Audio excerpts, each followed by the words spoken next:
Акылдуу менен макоонун айырмасы. Шакирт устатына келип учурашып, анын жанына олтурат да бир нерсеге түйшөлгөнсүп, көптөн кийин гана суроосун берет. Устатым, акылдуу адам макул адамдан эмнеси менен айырмаланат? Сыртта жайдын тынч күнөстүү таң эле. Устат бактын көлөкөсүндө көк чай ичип, ойго чөмүлүп олтурган.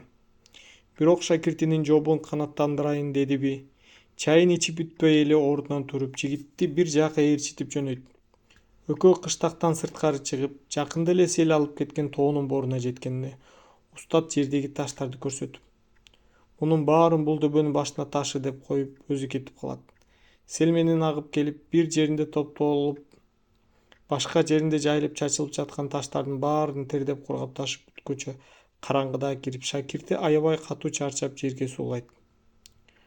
Бирок устаттын тапшырмасын аткарып бүткөнүнө сүйүнүп, караңгы түн кирип калганына карабай анын үйүнө келет.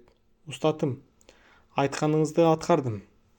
Эми мага акылдуу менен макоонун айырмасын айтып коесузбу? Дейт, катуу чарчап турса да жадары сүйлөп. Жок, дейт устат. Сен аны билүүгө дале даяр эмессиң. Дароо өңү бозоро түшкөн шакирт көзүн жалдыратып.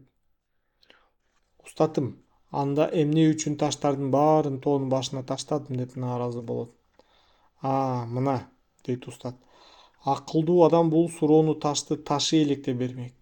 Акылдуу менен макоонун айырмасы дал ушунда. Эгер макоо өзүнүн макоо экенин түшүнсө, анда ал макоо эмес.